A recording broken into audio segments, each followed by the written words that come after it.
All right, welcome everyone to today's event entitled How Do We Communicate to Succeed? Creating Compelling Content. I'm pleased to introduce our guest, Barclay Ray, who probably doesn't need any introductions. Barclay Ray is an ITIL SDI, so Service Desk Institute author and consultant and managing director at Barclay Ray Consulting and a staple in our industry. He's award-winning author and speaker. Usually find him at most ITSM conferences, keynoting or, as I like to say, bumming around the crowd. His accomplishments include co-architecting ITIL 4, developing a number of certification standards with SDI. You can also catch him and Ian Hutchinson on their podcast, Enterprise Digital Podcast, which is on my short list of must listen to podcasts. One thing I can say about these podcasts in particular is that beyond just learning about ESM and uh, business strategies and enterprise service management, but if you're a fan of trivia, you're going to love some of the trivial trivia that comes up. So you can learn things about VR wearing mice, VR headset wearing mice, fungi that understand about 50 words, although I know that's kind of debatable, or eel dating habits. So among the fun trivia that is usually introduced every podcast. Thought you'd get a kick out of me mentioning that, Barclay. So you can also Absolutely. find Yeah. yeah, you can also find him on social media at Barclay Ray or visit barclayray.com. I'm extremely fortunate to bring him here today to talk about this topic. Just a kind of overview of the format. It's going to last, presentation is going to last between 30 and 35 minutes with time left over in Q&A. So I encourage you to drop your questions in the Q&A. I encourage you to use the chat feature to talk to each other.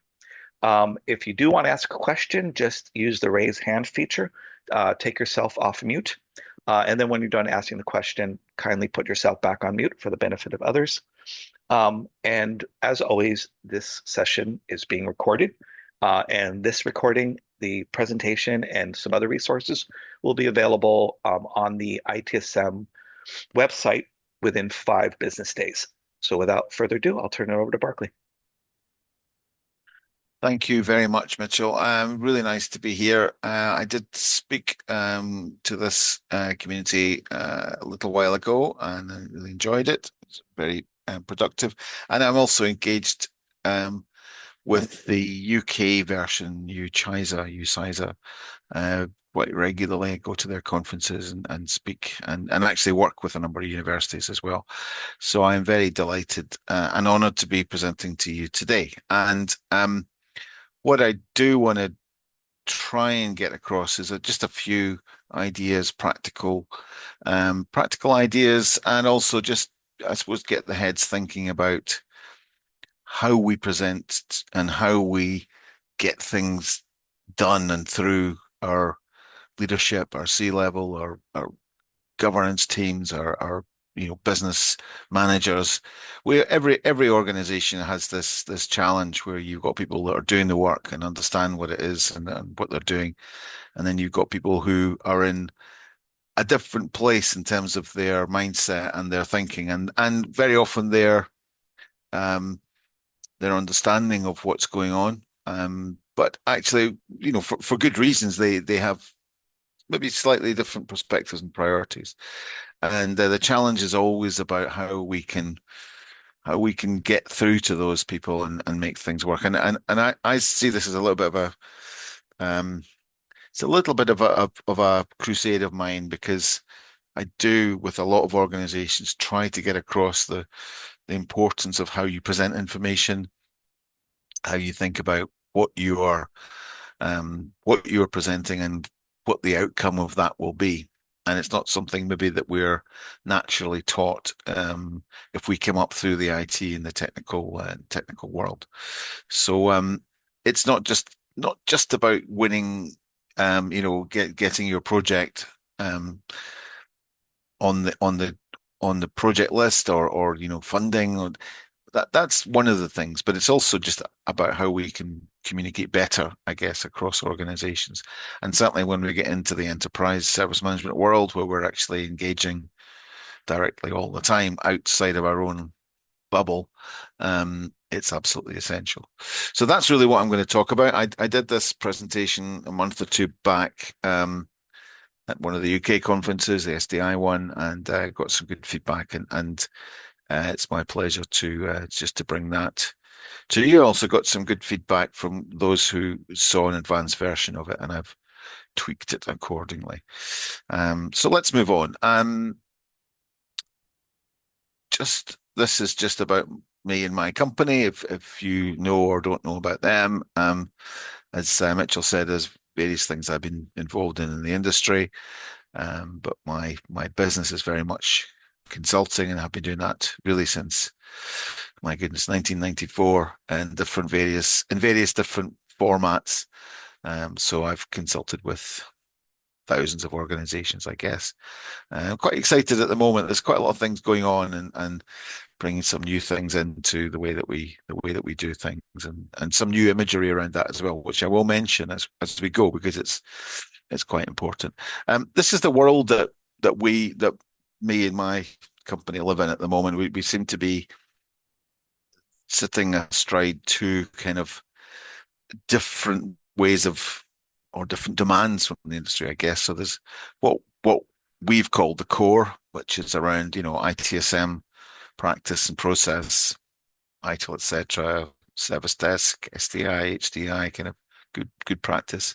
The tooling world, all the different products, which is continues to be quite a fluid market. Surprisingly, amazingly, there's hundreds of ITSM tools out there. And in fact, next week in the UK, we have the SITS, as it's called, show, which is the biggest trade show, I think, in the industry. We have literally hundreds of vendors presenting and exhibiting at that. But that's the kind of core stuff. And we still get people asking us about, what's the difference between incident and problem? How do we set up a service catalog? What kind of product area should we be looking at? What's the best thing to make a service desk work? All that kind of stuff. And that's still very valid. And then there's the kind of newer world, which we call value, I suppose, which is around about how use the outputs, and you can apply new thinking and new technology. There's obviously AI, which is still the thing of the moment.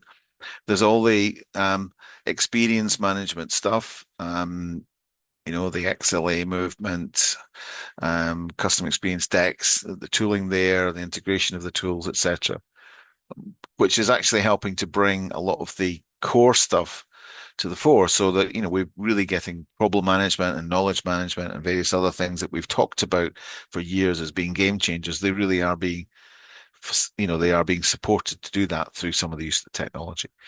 And the biggest part coming out really then is the metrics, and that's the most relevant to what we're talking about today. Is that we've got the opportunity with the ability to interrogate lots of different types of data lakes, data analysis, and so on, and produce really useful metrics that aren't just performance metrics that we've had for years, that aren't just the stats on how we've, resolved X number of this or processed X number of changes or requests. It's really turning it into business language, and that's really what we're talking about. And that's where I try and say to organizations, that's the pinnacle, really. If you really are able to then use all this stuff that you do and that's there, and turn that into something that is valuable and meaningful with your customers, it improves the relationship. And at the center of course, there's things like how we manage our people, the work culture, and governance, which isn't just control, but also setting out where we want to be, what we want to do as an organization, and working towards that. And it's all relevant to this conversation, because all those things are of interest at the high level to our partners and our senior partners. They don't really care about the low level stuff, but they know that it contributes in some way, and they don't actually see the gap being filled, and that's what we've got the opportunity of doing. So these are the main points I'm going to cover. Why do our current project bids fail? What are the challenges that we're actually facing? What do we think that our leaders are looking for? So it's still a bit of clarity on what they are interested in. And I think that there's definitely a sense of putting ourselves in their shoes. You've always got the opportunity to do that when you're communicating with people. It's just like, well, what do they need to know? What should we be telling them? Not just what we're interested in, put it that way. Um, and then on to things like business value and success. But the whole point of this is really, we do have these instances where we're excited about something. We really want to improve. We all want to make improvements. We want to have better tools. We want to have better processes. We want to be more successful. And we know that often we need funding or we need support to doing it. And then we get that opportunity to go and present. And for whatever reason, it comes back with rejected or even worse. Um, oh, it sounds interesting. You need to develop that a little bit more for us. Come back and present it. And unless you understand why it's been rejected, then that's not going to work for you. So it's trying to get round that. And as part of that, there are things to think about in terms of metrics, but also in terms of narrative and storytelling, which we'll come on to as we go. Um, Looking at the first point, why do project bids fail? And this is a mixture of observations and I guess data and from my experience of being involved in this for a number of years. There are a number of reasons why we don't win bids, and one of the most interesting things that I've done from a business point of view, having come through IT and service management, is to go and do sales training and sales marketing, and you learn a lot about the consultant-led approach. I mean, that's what I do anyway, but actually from the point of view of what does it take to convince somebody or to influence somebody to do something that you want them to do when maybe they don't want to do it or they're not sure. And that's the challenge with this is really it's got to be around um, putting yourself into that position where you think, oh, we're not just presenting at a project meeting here. We're not just doing something that, everybody will understand because we all have the same jargon. So without that kind of thinking, what happens is, and what we see is that people either present too much data. It's way, way over the top in terms of people are drowning in too much information, or we get irrelevant data, or maybe even not enough really relevant, valuable data that's going to help people to make decisions and see what they understand what they need to do. Too much technical focus. What I think some of the point I was just talking to Mitchell before about, he was saying, how do we get agreement for CMDB? And that's, CMDB projects are classic in this because they are quite difficult to articulate what the business value is. There's a whole number of different things that might come out. And, do we explain them all? Probably not. We pick one or two or three of them and go, right, well, this way we're going to get, improvement in terms of our quality or our speed or our cost efficiency, or we're going to reduce risk. And those are usually the main areas to focus on. We can get too much detail. We can go far too quickly into the detail. And that's, again, product of not thinking about this from the point of view of, I call it stage management, where we've thought about, well, we've got 10 minutes in there or 15 minutes. We've got a few people to try and win over. What do we need to do in that time? And, we can go launch into stuff that we're interested in, that we've got enthusiasm and focus and knowledge in, and it's actually, they don't understand it or they're not interested or whatever. So they can drag on. They might miss the point into, I've seen that so many times when organizations just don't, or people just don't understand what the value is and what they are trying to request. It happens to me quite often in auditing, and I'm auditing an organization, and there's certain things that they have to present, and then the higher up you go in terms of the quality levels, maturity levels, it kind of switches over to them, trying to show, well, we've done a minimum level of stuff, but actually, what are the things you're really great at? And they don't see the things from the outside that would be impressive. They just take it for granted, and they're not actually seeing the opportunity to show themselves well enough. They very often don't get to the point clearly enough or quickly enough.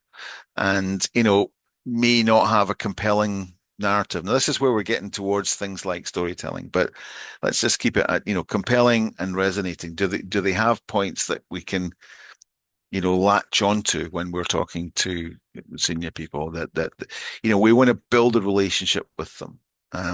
We want them to want to work with us. We want them to think, yes, these people are going to be good at this and it's going to help me as well. So it's selling them to them how they could be successful. We'll come back to all of these points.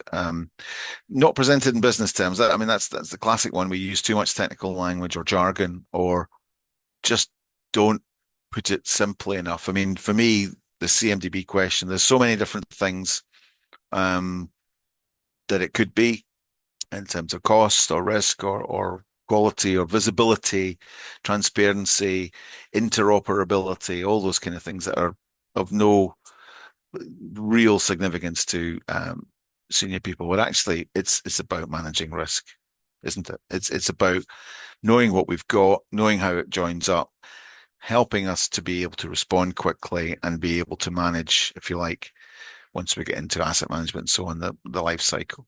So it's significantly reducing our risk and increasing our control. And if they don't get that, then well, there is a bit of a challenge, but it does depend on how you can plug into what the organization is doing or what the organization thinks important at the time as well.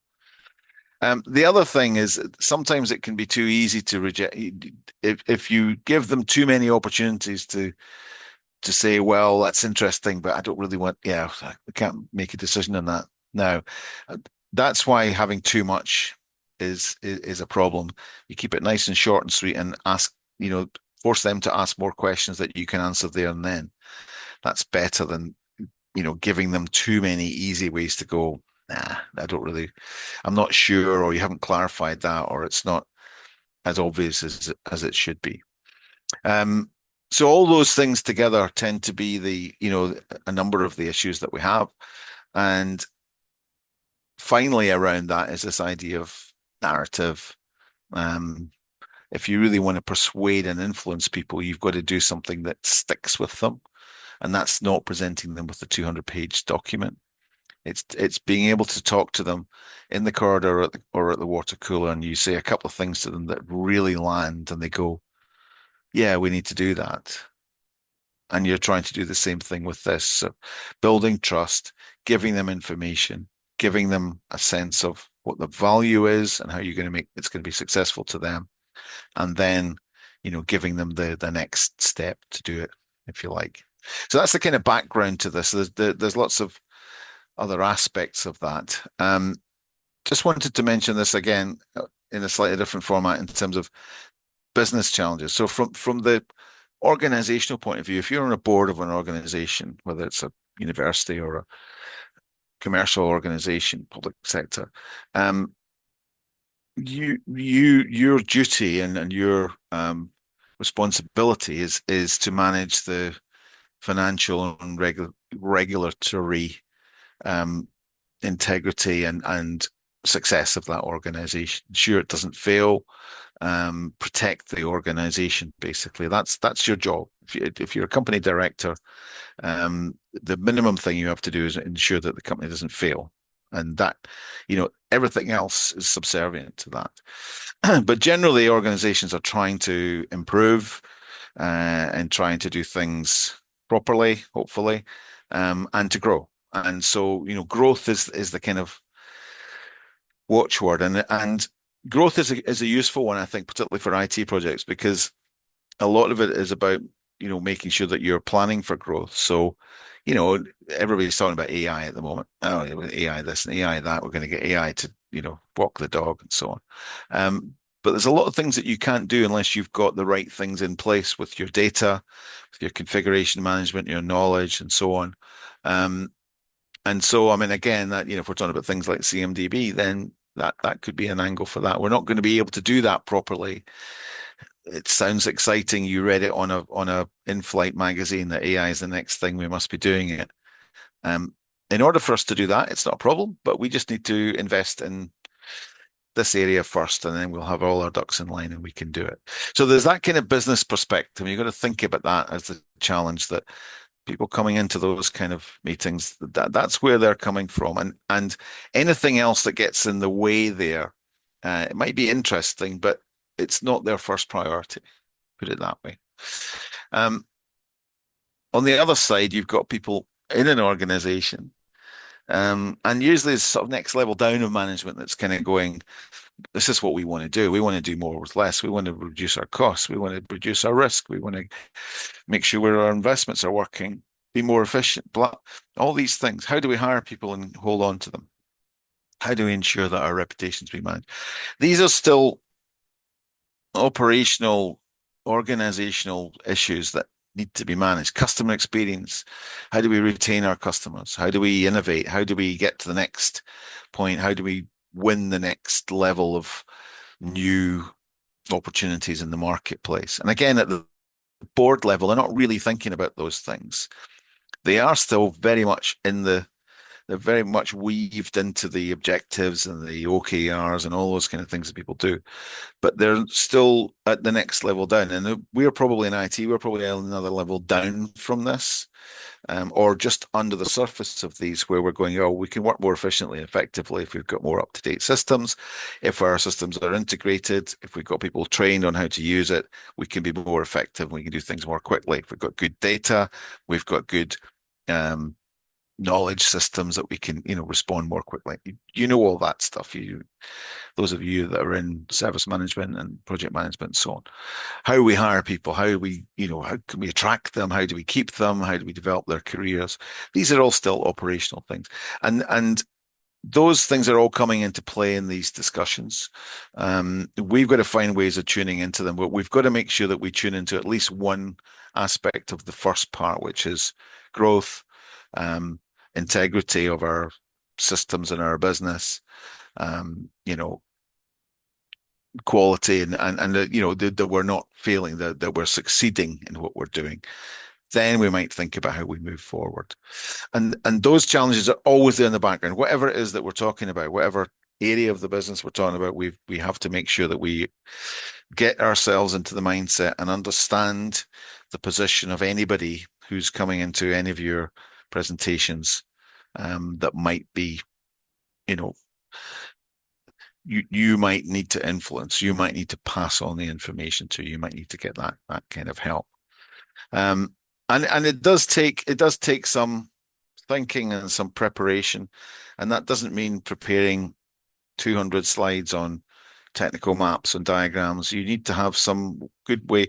One of the reasons I'm really keen on things like target operating model, because it does force you to visualize what you do. It does force you to think, right, well, how do I communicate something that's quite complex to quite a wide group of people that need to know about it because they may need to be asked to make a decision about it, but not in a way that they have to learn all about it or they have to try and understand it. They can just go, yeah, that's the ins and outs. That's how it works. That's where the bottlenecks are. And that's where the challenges are, etc. So these are the kind of things in the background to prepare and be thinking about. And as I said, there's nothing that beats a good bit of sales training, to really help you to start to think about those things. Just to give you a little bit of an example here, and it's something that I'm actually doing myself at the moment, which is just using some imagery to help what I'm doing with business. I have for a number of years I've taught management consulting. I have a course that I built probably 10, 15 years ago, and I still deliver maybe 4 or 5 times a year. And for a number of years, I've used a sort of narrative in that to explain the role.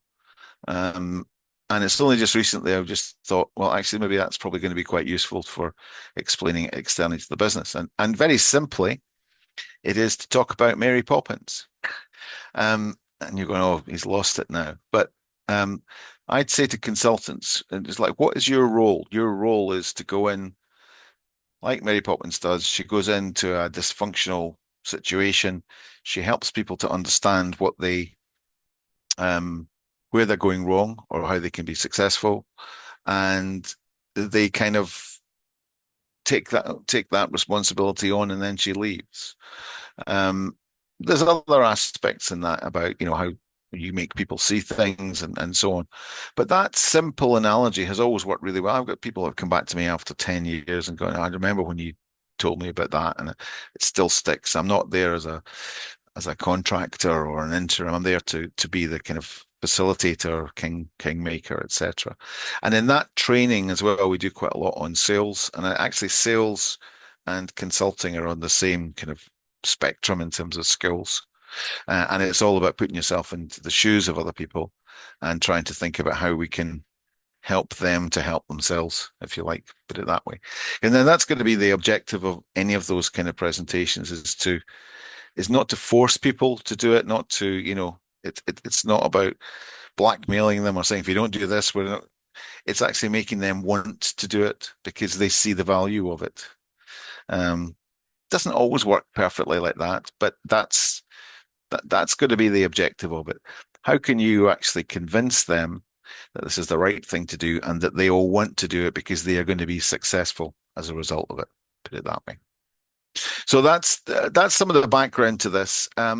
Just a few slides on this, and as I say, you'll have the access to this content, and there'll probably be more.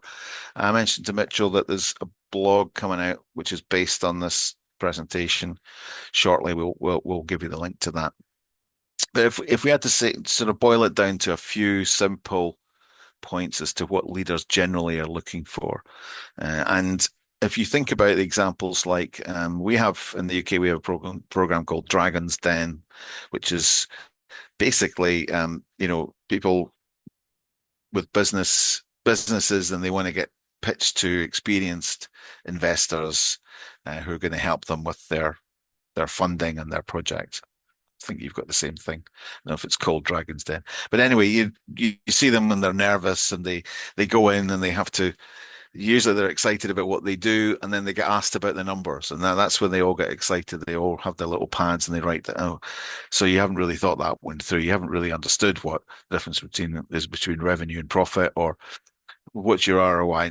Where did you get that prediction from? You just pull that one out of the air, and you can see people visibly wilting, or you see people doing really well because they just they've got it.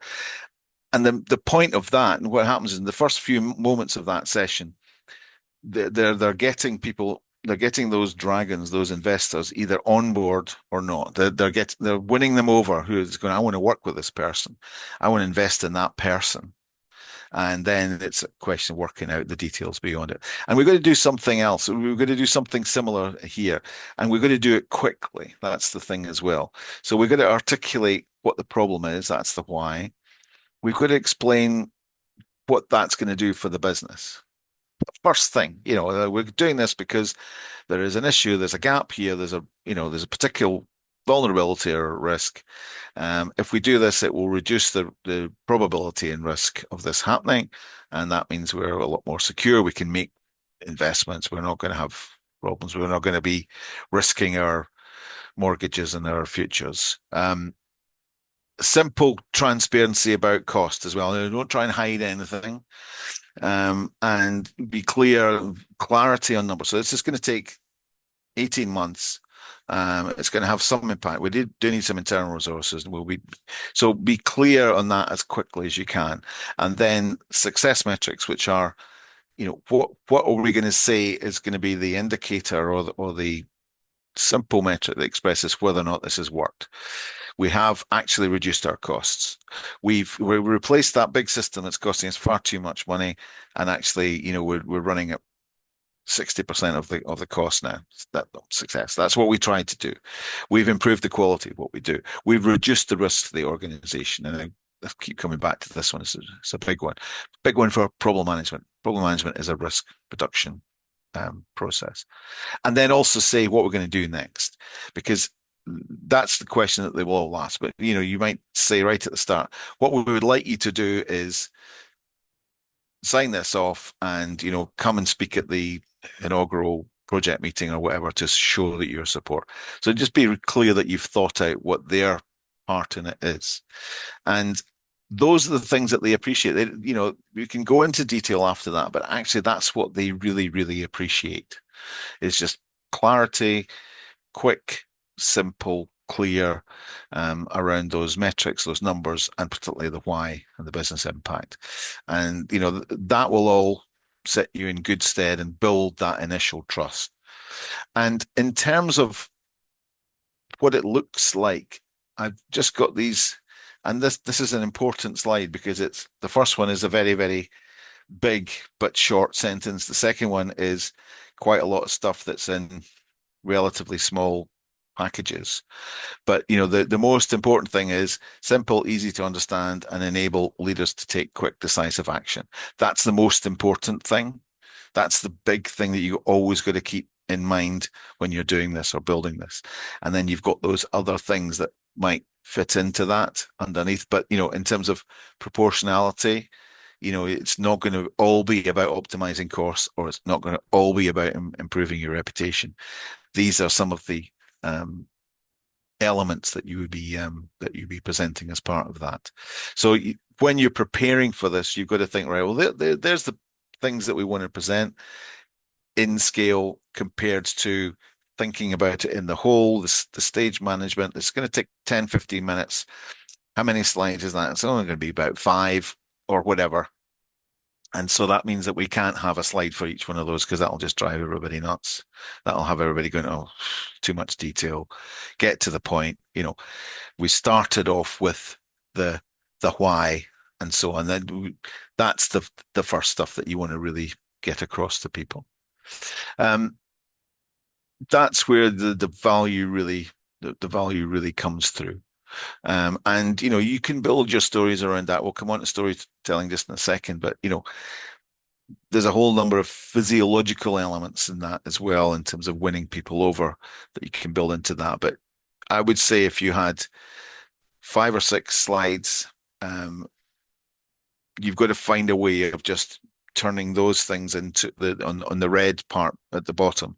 They've got to be short and simple, and maybe just pointers that you can then have more detail, and supplementary content, maybe some couple of papers or a few other pages that you can give people at the time. But it can't be the presentation. It loses the focus. It loses the why are we doing this? What's it going to involve?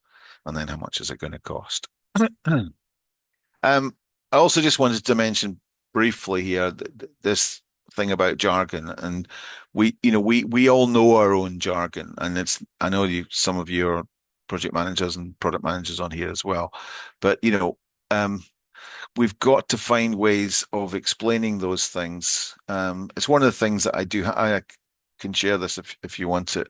I've got a kind of super slide for enterprise service management. What's the ITSM way of saying that? What's a normal human being, business person way of saying it? Because they don't talk about incidents or accidents.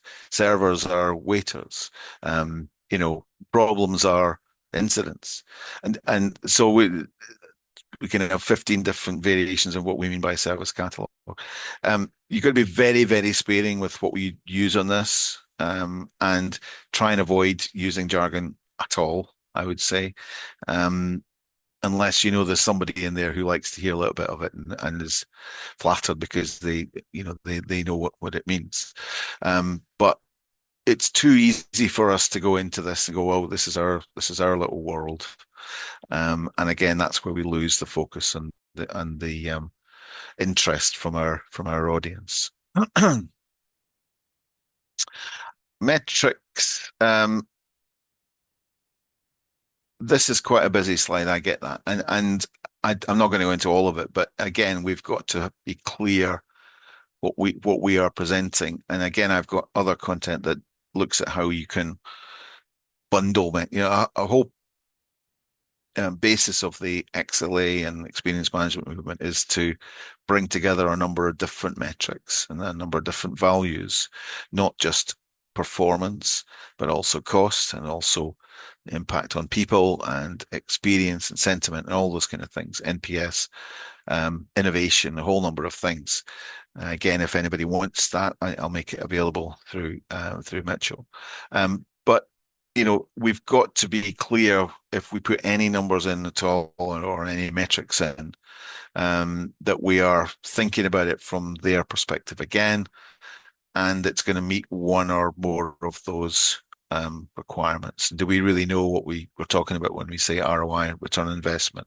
It's how long it takes, how long it's going to cost before we get our money back. Simple.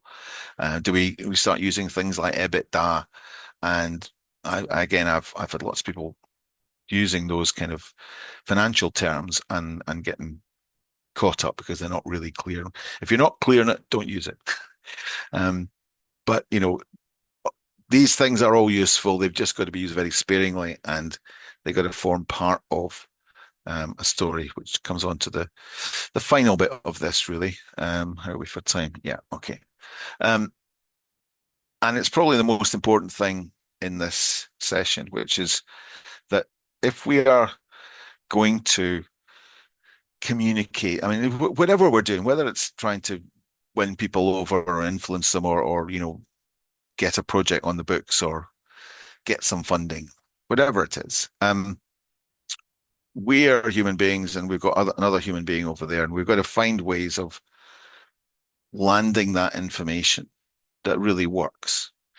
Um, I actually wrote the communications section in the ITIL 4 book and practitioner before, and it's quite simple, really. You've got to, there's different levels where you can provide information.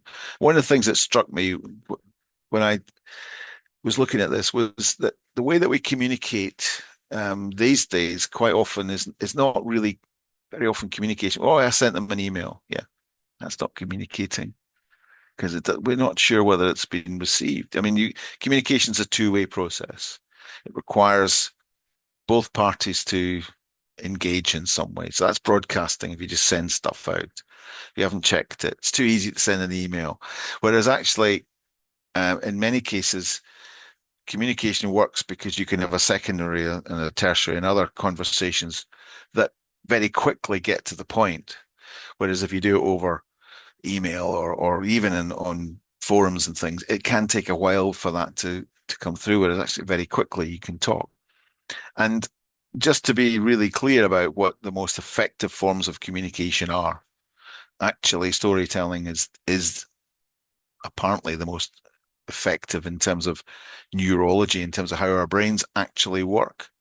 Because if I tell you a story about something, if I say, so I mentioned the Mary Poppins thing earlier, which most of you probably thought, maybe, what's he talking about? But it's something that's kind of memorable. This is, and again, this is worked for me over the years.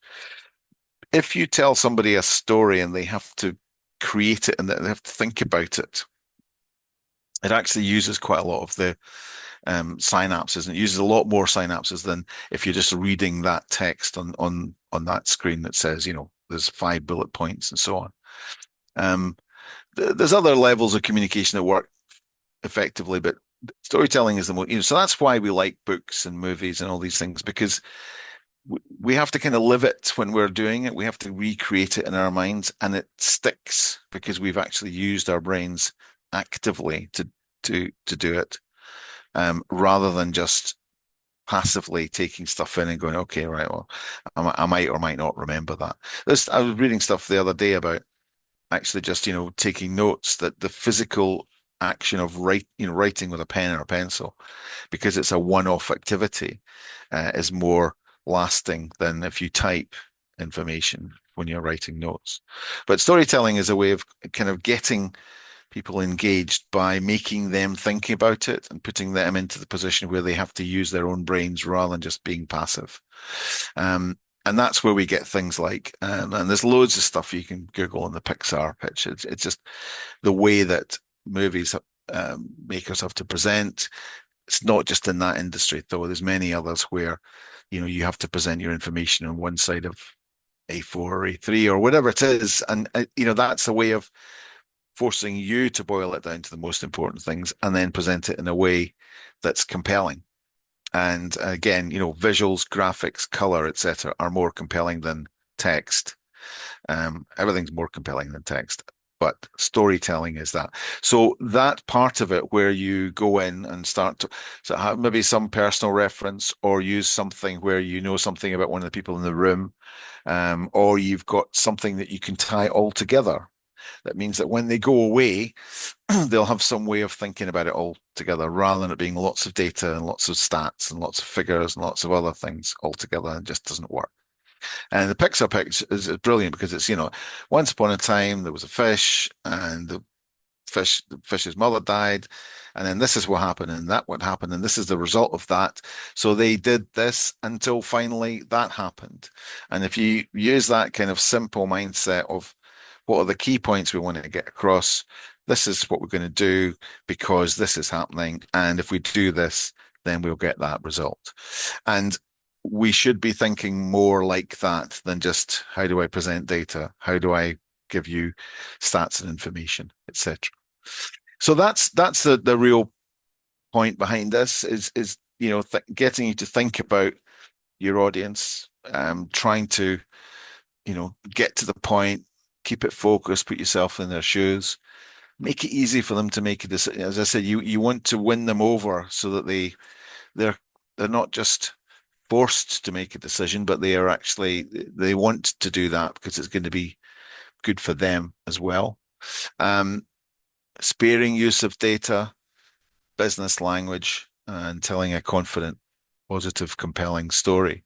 And I think the final thing is that if you can do that where you build a narrative and you win them over, and again back to the pitching to investors thing, you've got to find a way of engaging with them. You've got to find some shared area of interest and weave a little story so that it sticks in their mind and then tell them how you'll make them successful. And that's really the presentation. So thank you very, very much. I will hand back now to Mitchell and we'll see if there's any questions. I'll leave it on that one for now. Yeah, I'm not. Thank you, Barclay. Excellent presentation. A lot of good things that we can walk away with. It's always hard communicating to C-level, so this is helpful things to be reminded of. Just kind of looking through the chat to see if there's anything worth calling out. Marie, many of you know Marie. She's an excellent communicator and facilitator, and she's calling out using analogies, a software subscription. Like, you're not just getting a soft piece of software. You're analogous to like you're getting like her analogies are getting a puppy, adopting a puppy is you're committing to the ongoing fair feeding and caring of the puppy. And so with a software subscription, it's like we're going to buy Adobe licenses, but then part of that is also we need to care and feed for our licenses. We need to understand how many people are using it and are getting value from using the software license. So good analogy. In fact, Barclay and I were just talking before we jumped on the call here about our love for dogs. So shout out to all our dog lovers, and I apologize for anyone that is a fan of cats, but you do you. So yeah, so Barclay, I'm not seeing anything in the Q&A, but if you do want to, anyone wants to come off mute and ask a question, raise your hand. Yeah, so if anybody wants to add a comment, feel free. We have a bit of time left over. I know this is coming up on what, 7 o'clock, Barclay, your time, or 6 o'clock? Just coming up to 6. Yeah, 6 o'clock. Okay, coming up to 6. Yeah. So you might be getting hungry for dinner, but yeah, we got a few minutes if anybody wants to ask a question. Let me see if there's any messages in chat. Chris is just saying good stuff. Yeah, I mean, I'll give a few minutes to allow people to pop a question in, but as a reminder, the recording will be available. I'll reach out to Barclay, see if we can get some of those resources he mentioned, put it together in a package. I'll post it on the EDUCAUSE IT Service Management Google website within 5 business days. Just kind of go into the outro. Thank you, Barclay. As usual, excellent presentation. I'm glad that you came back to join us. Maybe we can have you again. Thank you, audience, for taking some time out. We did have some members from the IT Comms community group. Good to see you. The Organizational Change Management community group. Hopefully some of you from the Project Management community group. Always love providing content that appeals to a wide audience. And I think this is one of those topics that appeals to a wide audience. Um, There's a couple of and questions. yeah, There's just at the end there, yep, yep. broadcasting versus what about incorporating videos? I really wouldn't do that in a board pitch. I can see the pens going down if you're doing that, and unless it's something where it's going to be incredibly relevant and quick, put it that way. Um, but they're there to see you, not to watch a video. And again, that's going to take time away from your ability to win them over in terms of trust.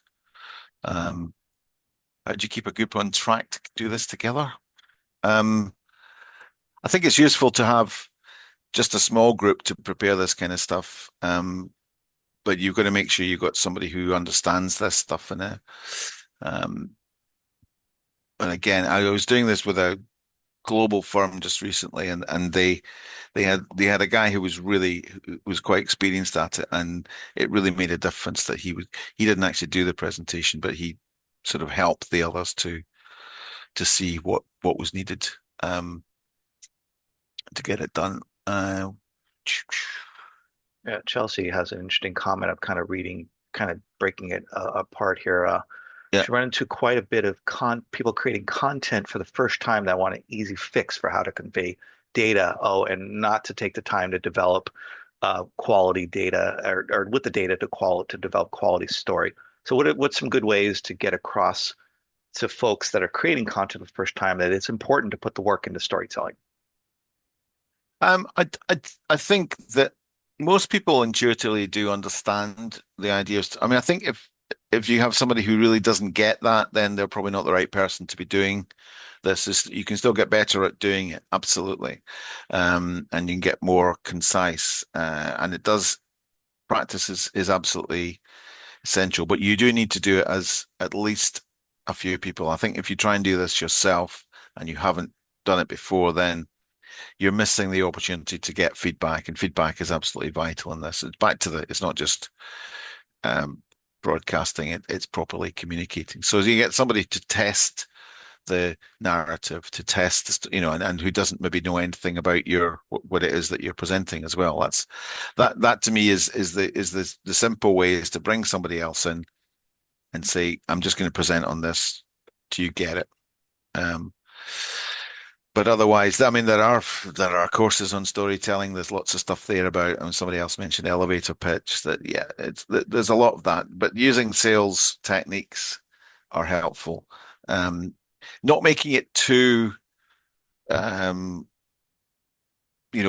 glossy and as well. I think the human element is important because you want them to believe in you as what you're doing with this. It's not just you know, um, uh, just a pure business fun. I mean, you want them to be excited about it.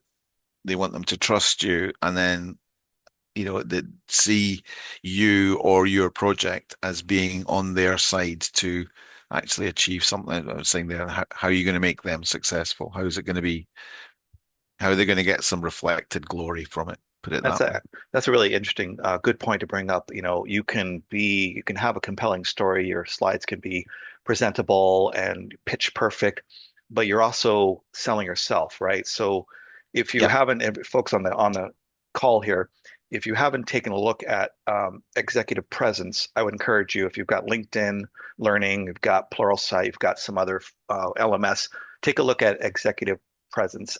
As a new manager here at UCSF, I'm taking some courses in situational leadership and executive presence, and that's all about making sure you're presenting yourself at the right level to the right audience. Something to complement writing a good story. So Marie has a question here. Do you suggest using envisioning techniques, painting a vision of a better future? Is that successful? It can be, and I mean, effectively, that's kind of what we're saying. We are talking about, trying to create an idea of, the Emerald City. What's it going to be? We're going to be doing something. Presumably, you're trying to win some kind of support, whether that's financial or resource or just, people support. You want them to be excited about what's possible. So any technique or resources that you have to paint that picture is very helpful. I mean, I see that probably as being a more advanced um, technique than, certainly the way I was considering this when I put it together, which was generally for people who are working at kind of operational level and maybe had to start doing this and hadn't really thought too much about this in great detail. I mean, I think that's where we are with this, is just, have you thought about storytelling, putting yourself in the other person's shoes, and what are the key elements, ins and outs? So any way of, spinning a future, a nirvana to say, right, well, this is what we could do, and this is what the value of it would be, and this is what it would cost, is probably a more advanced way of doing that. But yeah, absolutely. So this is their version of our 101 class. So maybe we'll have a 201 in the future. So Yeah. looks like we Okay. have run out of questions.